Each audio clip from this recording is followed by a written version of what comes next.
Hello, Soberinos. Welcome to this week's Friday Fix. Today, the subject is words matter. And it's really, really important that we understand the power of the words we choose to use when we're talking to ourselves and when we're describing what's going on for us and when we're describing what we'd like to have happen. Because whatever words we choose are going to inform the way that we respond, the things that we believe, and ultimately they're going to create the reality of our future lives. And I want to give you a really simple example to help explain this. Sometimes when people have stopped drinking and they're in the early days of learning to live their lives sober, you often hear people talking about cravings, craving a drink or craving alcohol or having a craving, or how do I get through this craving? Now, if you just think of the word crave or craving, what does it suggest to you? So for me, the word crave or craving suggests almost an unstoppable force, something really, really powerful, a drive towards something, and something that's extremely forceful, extremely powerful. So if I were to have a craving for alcohol or a craving for sugar, it would suggest that my body almost couldn't cope without it, and that I was being led towards it or dragged towards the thing that I was craving. But it suggests something really, really strong.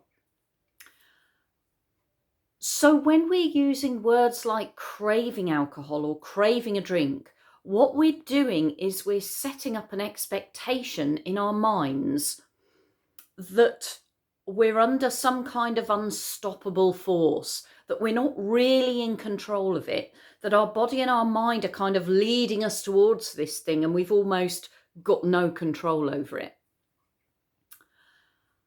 And I wonder how it would be different for you if you're somebody who's ever used that word, crave or craving. If you use the word reaction instead. Because if I was having a reaction to a trigger or to an event or to a situation, and my reaction was to want a drink or to desire a drink, that's very, very different to a craving. And if it's a reaction I'm having instead of a craving that I'm having, I've got much more control over my reactions than I do over a craving. So by choosing to use the word reaction or desire or want, I'm immediately lessening the power of that desire to drink. By calling it a reaction, I'm giving myself the potential and the possibility to take control, to be proactive.